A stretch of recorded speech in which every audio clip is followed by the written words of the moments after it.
Alors bonjour à tous, alors aujourd'hui on revient pour le test d'une caméra IMU et c'est la boulette 2E. Alors je compte même pas le nombre de fois que j'ai pu tester des caméras IMU sur ma chaîne, d'ailleurs vous allez avoir une playlist qui va apparaître juste ici, mais on va dire j'avais pas encore testé de caméra extérieure et là elle a des choses intéressantes puisqu'elle a en fait des petits projecteurs à l'avant, donc on va découvrir toutes ces spécificités tout de suite.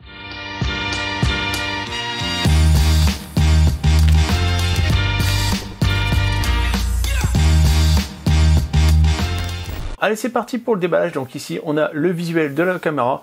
Là, c'est bien noté que c'est compatible avec Google Assistant et Alexa. Ici, donc, on a bien le nom du modèle, boulette 2E. Ici, c'est bien marqué comme quoi on a une résolution Full HD, sachant qu'il existe deux versions de cette caméra, sachant qu'il y a une version 2 millions, donc c'est celle qu'on va tester aujourd'hui, et qu'on a une version aussi 4 millions de pixels, qui elle va monter jusqu'à 2K. Ici, donc, on va voir les détails qu'on va retrouver ici sur le côté. Toutes les fonctionnalités, donc là c'est bien noté qu'on est sur du Full HD, ici qu'on va avoir de la couleur en vision nocturne. Alors est-ce que c'est lié aux projecteurs qui sont intégrés au niveau de la caméra? On verra ça pendant le test. Ici qu'on va pouvoir reconnaître la détection au niveau des mouvements si c'est une personne ou un chat ou un objet. Ici qu'on a une résistance au niveau de la pluie et de la poussière jusqu'à IP67. Ici qu'on a donc des projecteurs et une sirène intégrée au niveau de la caméra pour dissuader les éventuels curieux. Ici qu'on aura donc un enregistrement audio puisqu'il y aura un micro. Ici qu'on a un grand champ de vision puisqu'on va pouvoir couvrir jusqu'à 120 degrés. Ici ça nous indique qu'on va pouvoir enregistrer donc les détections soit dans le cloud, soit sur micro SD, soit directement à NAS. Ici donc la détection de mouvement, qu'on va pouvoir avoir donc des alertes sur mobile, si vous n'êtes pas chez vous, vous serez alerté directement sur votre téléphone. Ici qu'on va pouvoir planifier la détection, si par exemple vous voulez faire détection que la nuit, vous pouvez mettre ça en place. Et là qu'on va pouvoir spécifier une zone, donc par exemple si vous avez un entrée avec un portail, et vous allez pouvoir juste sélectionner le portail pour la détection de mouvement. Allez, on va tout de suite ouvrir. Alors on tombe directement sur un guide de démarrage rapide et donc on a bien du français juste ici, donc vous ne serez pas perdu à ce niveau là, tout est expliqué et donc il faudra bien sûr passer par l'application IMU Life, de toute façon on découvrira ça tout de suite après. Ici on a un patron pour tout simplement faire les trous pour pouvoir fixer la caméra au mur. Ici la garantie. Là, un petit rappel sur le fait qu'on utilise bien du Wi-Fi 2,4 GHz. Donc faites bien attention quand vous connectez votre caméra directement à votre Wi-Fi de bien utiliser le 2,4 GHz et pas le 5 GHz. Alors, qu'est-ce qu'on va sortir en premier? On va regarder l'alimentation. Donc là, ça change un peu d'habitude par rapport aux caméras intérieures que j'ai, puisque là, on est sur du 12 volts 1 ampère. Alors que d'habitude, toutes les caméras que j'ai testées du moins en intérieur, c'était sur du 5 volts, c'était directement en micro USB.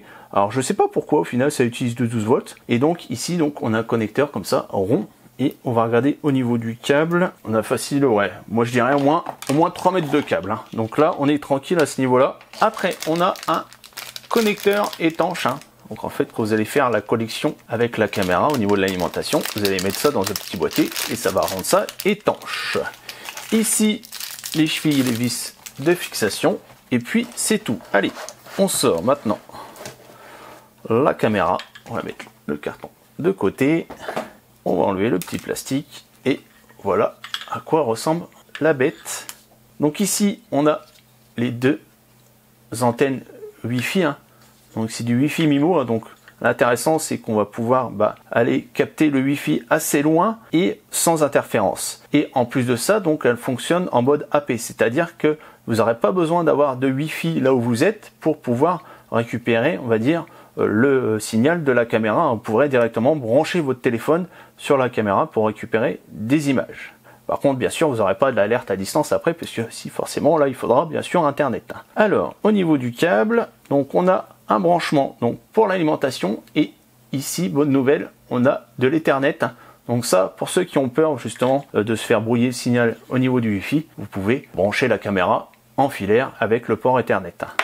Ici, vous voyez, on a un isolant pour pouvoir fixer correctement. Donc la caméra, vous pouvez la fixer de deux façons. Soit vous la fixez comme ça directement au mur, soit hop, vous la mettez comme ça. Alors vous tournez bien sûr, et vous la fixez par exemple sur un plafond, au niveau du rebord d'un toit ou autre. À ce niveau-là, vous ne serez pas embêté. Alors sur le devant de la caméra, donc on a sa lentille à 120 degrés. Ici, on a deux projecteurs. Alors logiquement, on devrait avoir les LED infrarouges qui sont en dessous de ce plastique.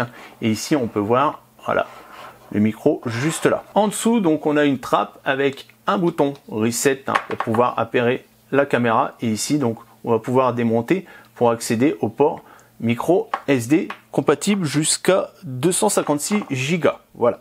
Et donc là, vous pouvez voir aussi, vous avez une vis de serrage, à mon avis, qui bloquera le mouvement au niveau de la rotule. Donc maintenant, je vais vous donner les dimensions au niveau de la caméra. Donc par exemple, si vous la fixez comme ça, au niveau d'un mur, en largeur, on est sur du, allez, 15 cm. Ici en hauteur, donc on va mettre avec les antennes, ça sera plus simple. On est sur du 12 cm. Ici, vous l'installez donc sur le rebord d'un toit, donc vous allez la mettre comme ça. On est allé à 16 cm. Et aussi le diamètre du socle qui pourrait être intéressant. On est sur du 7 cm. Voilà.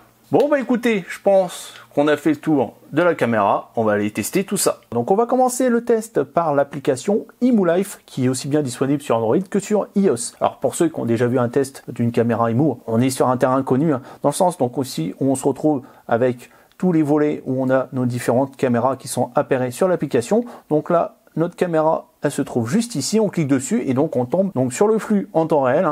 Donc là, vous pouvez me voir, vous voyez l'envers du décor et donc là, vous pouvez zoomer dans l'image. Donc vous voyez, on a une bonne définition. Donc là, vous voyez, c'est réglé en HD. En dessous, vous voyez au niveau de l'image, c'est marqué HD. Vous pouvez régler en SD. Ça peut être intéressant, par exemple, si vous êtes à l'extérieur sur un réseau 4G et que vous voulez pas trop consommer, vous mettez en SD. Par contre, vous voyez, vous perdez en qualité. Regardez, je suis en SD, je vais passer en HD et vous voyez qu'on a carrément un meilleur flux au niveau de l'affichage. Alors après, en dessous, donc vous pouvez mettre pause. Là, après, vous pouvez mettre donc plusieurs caméras en même temps si vous avez plusieurs caméras à afficher. Ici, vous allez pouvoir écouter ce qui se passe grâce au micro. Alors attendez, je vais monter un peu le volume. Voilà. On entend un écho. Alors une chose à dire par rapport à l'unboxing, où c'était noté sur la boîte comme quoi il y avait une sirène, au final il n'y a pas de haut-parleur sur la caméra, donc il n'y aura pas de sirène, c'est tout à fait logique, et au final pas de mode conversation comme on pourrait avoir sur les autres caméras que j'ai pu tester au niveau des caméras intérieures. À droite, donc vous allez pouvoir mettre en plein écran pour voir un peu mieux ce qui se passe au niveau de chez vous. En dessous, donc vous allez pouvoir prendre des photos directement et les stocker sur votre téléphone. Après, bien sûr, vous aurez un stockage via micro SD, mais ça sera pour tout ce qui est détection. Et au niveau de l'enregistrement, pareil, hop, vous cliquez dessus et vous recliquez une fois dessus pour avoir une vidéo de ce qui se passe en temps réel au niveau de chez vous. Ici, à droite, vous avez l'activation des spots. Mais alors par contre, je trouve ça un peu bête. C'est donc là, on va activer les spots, mais en fait, vous voyez, c'est juste une sorte de clignotement. C'est pour alerter, par exemple, quelqu'un qui s'attenderait chez vous, qui serait malveillant, mais on ne peut pas les laisser fixes. Au milieu, vous voyez, c'est noté voir l'historique. Vous cliquez dessus et donc vous avez un premier volet qui correspond au cloud. Si vous avez pris l'abonnement, d'ailleurs, vous avez un mois gratuit quand vous achetez la caméra. Et après, bien sûr, il faudra payer. Et après, le deuxième onglet qui est réservé à la micro SD. Et donc là, après, vous pouvez revenir dans le temps pour voir une notification de ce qui s'est passé au niveau de la détection, ou vous pouvez voir directement en liste comme ceci et revenir sur des dates antérieures. Donc là, on va aller dans les réglages en haut à droite. Donc vous allez pouvoir régler les notifications, donc être alerté dès qu'il y a une détection de mouvement si vous n'êtes pas chez vous, et vous aurez donc la notif et aussi une image qui va s'afficher. En dessous, vous allez pouvoir régler la détection. Donc par exemple, si vous êtes chez vous, vous pouvez très bien désactiver la détection et donc pouvoir régler aussi la détection de forme humaine. C'est-à-dire que par exemple, s'il y a un arbre qui bouge, forcément, si vous filmez un jardin par exemple, vous n'allez pas être alerté que s'il y a une personne qui passe, là vous allez être alerté. Donc ça, c'est vraiment intéressant. C'est une technologie IA qui est, on va dire, intégrée, parce que on va dire certaines caméras le proposent, mais il faut prendre l'abonnement cloud, alors que là, sur Emu, non, c'est entièrement gratuit. Après, vous allez pouvoir programmer la détection, c'est-à-dire choisir des heures, des jours pour que l'activation, enfin du moins la détection s'active et que vous soyez alerté. En dessous, vous allez pouvoir régler la sensibilité de mouvement et en dessous, donc vous allez pouvoir régler une zone d'activité. C'est-à-dire qu'en fait, vous allez choisir une zone au niveau de ce que filme la caméra. Donc là, par exemple, on va vider, voilà, et on va sélectionner par exemple juste mon appareil photo. Et donc en fait, là, l'intéressant, c'est, par exemple, vous serez alerté que s'il y a une détection et un mouvement au niveau de cette zone. Donc ça peut être intéressant si vous filmez, par exemple, un portail chez vous. Et au final, vous allez juste sélectionner cette zone et dès que le portail s'ouvre, au final, vous serez alerté directement sur votre téléphone. Après, donc, on a les paramètres de stockage en ligne. Donc, en fait, c'est le cloud qui est payant. Vous avez un essai gratuit, bien sûr, comme je vous ai dit, d'1 mois. Et après, donc, vous allez payer un abonnement si vous le voulez, hein, mais vous n'êtes pas obligé, puisqu'au final, vous pouvez lui mettre une micro SD et avoir la détection qui s'enregistre au niveau de la micro SD. Mais si vous voulez vraiment, tout simplement, que ça soit stocké sur des serveurs, on va dire, distants et en même temps sécurisés, parce que, par exemple, si la caméra se fait vandaliser, hein, au final, vous n'aurez pas l'enregistrement au niveau de la caméra, puisque ça sera stocké sur la micro SD. Et donc là, donc, vous avez des sauvegardes sur 7 jours, 30 jours, ou 3 jours. C'est-à-dire que au niveau des détections, vous pourrez monter, si vous prenez l'abonnement 7 jours, que 7 jours avant. Et donc là, au niveau des tarifs, on est sur un mois à 2,79 €. Donc là, le tarif est vraiment intéressant puisque, par exemple, si vous partez en vacances, hein, vous paierez qu'au final 2,79 €. Hein, et pour un mois, vous aurez la détection sur 7 jours. Et donc à l'année, 27 € sur 30 jours. Donc on est à 6,49 € le mois et 63 € l'année et 3 jours. Donc là, on est vraiment au tarif le moins cher puisqu'on est à 1,89 € au mois et 18 € à l'année. Et donc si vous voulez pas prendre d'abonnement cloud, hein, vous utilisez une micro SD, hein, bien sûr que vous aurez acheté au préalable. Hein. D'ailleurs, je vous mettrai un petit lien dans la description. Et donc là, vous allez pouvoir déjà voir le stockage qui est utilisé. Alors ça, ce qui est intéressant, c'est que, on va dire, vu le codec utilisé, hein, H265, les vidéos elles prennent vraiment pas de place. Hein. Et donc là, vous allez pouvoir régler le stockage au niveau de la micro SD. Donc vous pouvez le désactiver si vous voulez et régler la qualité. Donc en plus de ça, vous pouvez encore baisser la qualité. Bon, je vous conseille pas, hein, restez en HD quand même, parce qu'après forcément, si vous avez besoin de voir des détails, c'est quand même plus intéressant d'être en HD. Sauf que je vous dis, hein, ça prend pas beaucoup au niveau de la place. Et après, donc on va pouvoir programmer les enregistrements. Par exemple, si la journée, vous voulez pas que ça soit enregistré et que ça soit juste enregistré la nuit, vous pouvez le faire directement ici. Donc maintenant qu'on a parlé de la sauvegarde, on va parler de la vision nocturne et surtout on va parler de ces 2 spots LED qui sont juste ici. Donc on a un premier réglage. Alors là, IMU, ils sont pros hein, pour nous mettre des trucs qu'on a du mal à comprendre. Hein, surtout là, c'est marqué activation DS de détection. Alors, bon, grâce à moi, vous allez savoir ce que c'est. Donc, quand vous l'activez, il y a quelqu'un qui va passer devant, ça va faire clignoter les spots. Hein. Ça ne va pas juste les allumer fixes pour faire un enregistrement vidéo, ça va juste en fait alerter une personne qui passe devant. C'est tout simplement une automatisation hein, de cette action.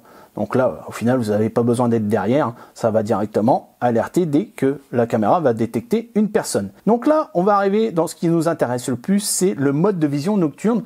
Et donc là, on va pouvoir choisir jusqu'à 4 modes de vision nocturne. Puisqu'avant, on n'en avait qu'un, hein, sur les autres caméras que j'ai pu tester, on avait l'infrarouge et basta. Et non, là, on va aller plus loin, puisque donc maintenant qu'on a les spots LED, donc on va avoir la vision nocturne intelligente. C'est-à-dire que la vision nocturne infrarouge sera activée en cas de conditions d'éclairage faible. On va dire c'est le mode qu'on connaît normal, hein, c'est dès que la lumière va baisser, l'infrarouge va s'activer, mais après ils disent et la vision nocturne couleur sera activée en cas de détection de mouvement. Donc c'est-à-dire que quand la caméra va détecter un mouvement, les spots vont s'allumer et donc on pourra voir en couleur. Après, vous avez donc la deuxième option, vision nocturne en couleur brillante. Donc en fait, dès que la lumière du jour va baisser, il ne va pas passer en infrarouge, mais directement allumer la lumière des spots. Et donc vous avez le mode vision nocturne infrarouge. Donc au lieu d'allumer les spots, il va se mettre en infrarouge. Et là, en fait, vous avez le mode où vous désactivez complètement aussi bien l'infrarouge que les spots. Donc ça, c'est intéressant. Donc vous avez maintenant 4 modes différents. Donc franchement, celui que je recommande, c'est celui-là, le vision nocturne intelligente. De toute façon, hein, vous verrez un petit rendu hein, de ces différents modes juste après. Et en dessous, donc vous allez pouvoir régler la sensibilité d'activation. On revient en arrière et donc en dessous vous avez le réglage pour activer l'enregistrement audio. Vous allez aussi pouvoir partager l'appareil avec des membres de votre famille. En dessous on a l'option HDR. Alors c'est une option qui a été mise en place dernièrement sur toutes les caméras. Moi je l'ai vu sur mes autres caméras et donc en fait ils ont augmenté la luminosité de la scène automatiquement. Donc en fait ça va vous permettre de mieux voir ce qui se passe surtout quand c'est en fin de journée. Et en dernier dans le réglage on va aller dans plus et donc là on va pouvoir par exemple désactiver le témoin lumineux qui est juste ici. Comme ça, en fait, la caméra est moins repérable et vous allez pouvoir aussi faire une rotation de l'image si en fait vous inversez la caméra. Donc voilà, on a fait un tour de ces réglages. Maintenant, on va tester la caméra avec Google Home. Donc là, je vais faire le test avec Google Home, mais c'est aussi compatible avec Alexa. Google affiche la caméra courant. Je lance le streaming depuis court sur Nest.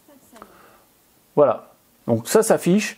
Mais on a toujours le même problème, je ne sais pas pourquoi, depuis le début, c'est comme ça, on a un affichage en 4 tiers au niveau du stream de la caméra, on n'a pas un affichage en 16/9. Alors par contre, je m'entends en écho, là, ça va commencer à être un peu compliqué. Enfin bon, voilà, ça fonctionne sans problème à ce niveau-là. On a en fait une fonctionnalité au niveau de la domotique qui fonctionne très bien. Donc maintenant, je vais vous montrer un rendu de la caméra en extérieur. Donc là, on fait un test en extérieur, donc toujours en fin de journée. Au final, on n'a pas trop de soleil, donc ça va permettre d'avoir un rendu, on va dire, un peu plus fidèle sur ce que vous aurez au niveau de votre caméra. Et donc maintenant, on va tester la vision nocturne. Donc là, on va tester la vision nocturne intelligente, c'est-à-dire qu'en fait, la caméra filme en noir et blanc, et dès qu'elle détecte un mouvement, les spots s'allument et on devrait voir en couleur. Donc ce que vous voyez aussi en bas à droite, c'est ma caméra normale qui filme. Donc là, vous pouvez voir que en fait, on voit rien, mais grâce à l'infrarouge, on peut voir correctement au niveau du jardin. Donc là, je vais me déplacer devant la caméra. Et donc là, on peut voir que le spot s'est allumé. Et vous pouvez me voir en couleur. Et vous voyez que les spots vont assez loin. Regardez, je m'éloigne. Et au final, on arrive quand même à couvrir une grande surface. Et donc là, on teste la vision infrarouge seulement. Il n'y a pas de spot qui s'allume. Et vous pouvez voir qu'on voit assez bien au final, puisque on peut, pareil, aller reculer dans le jardin. Et vous pouvez voir que la caméra prend très bien les personnes, alors que, vous voyez, ma caméra normale qui filme en bas à droite, elle voit rien du tout. Donc je pense qu'on a fait le tour de la caméra, on passe à la conclusion. Donc voilà, c'est le temps de la conclusion, on va commencer par ses défauts. Le seul que je lui reproche, c'est le fait qu'on ne puisse pas allumer manuellement les spots. On est obligé d'avoir une détection pour que ça s'allume. Sinon, au niveau de ses avantages, bon, ça reste du IMU. Déjà au niveau de l'application, c'est top. Vous avez pu voir, on a plein de paramètres. L'image est de très bonne qualité. On a un très bon rendu, donc aussi bien en vision nocturne qu'avec les spots. Donc voilà, que dire de plus, si ce n'est que, comme d'habitude, si vous voulez commander, bien sûr, vous avez tous les liens qui sont dans la description. Et si vous avez aimé, likez, partagez et surtout, abonnez-vous. Ciao, bye bye, à la prochaine.